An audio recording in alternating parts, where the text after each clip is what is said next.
One thing that keeps me puzzled, despite having studied finance and economics at the world's best universities, the following question remains unanswered. Why is it that 5,000 units of our currency is worth 1 unit of your currency, where we are the ones with the actual gold reserves? It's quite evident that the aid is in fact not coming from the West to Africa, but from Africa to the Western world. The Western world depends on Africa in every possible way, since alternative resources are scarce out here. So how does the West ensure that the free aid keeps coming?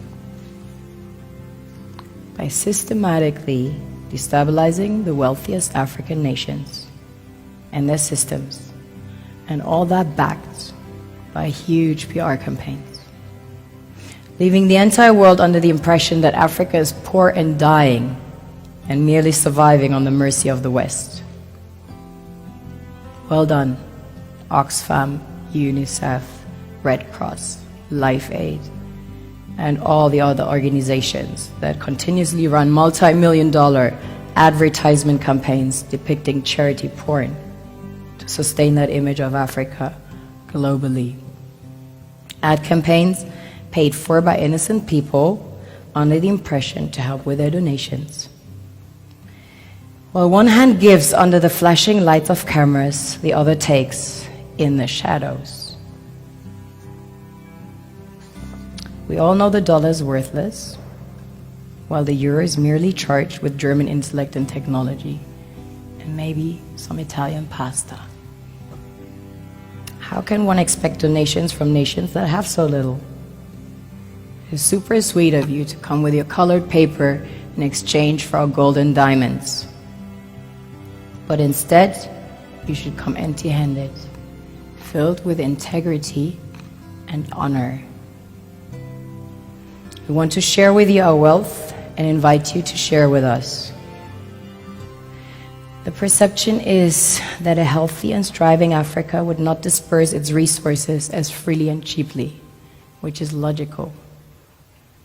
Of course, it would instead sell its resources at world market prices, which in turn would destabilize and weaken Western economies, established on the post-colonial free meal system. Last year, the IMF reports that 6 out of 10 of the world's fastest growing economies are in Africa, measured by their GDP growth. The French Treasury, for example, is receiving about $500 billion year in, year out, foreign exchange reserves from African countries based on colonial debt they forced them to pay. Former French President Jacques Chirac stated in an interview recently that we have to be honest and acknowledge that a big part of the money in our banks comes precisely from the exploitation of the African continent. In 2008, he stated that without Africa, France will slide down in the rank of a third world power. This is what happens in the human world, the world we have created. Have you ever wondered how things work in nature?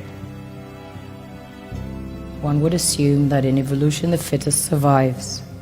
However, in nature, any species that is overhunting, overexploiting the resources they depend on as nourishment, natural selection would sooner or later take the predator out, because it offsets the balance.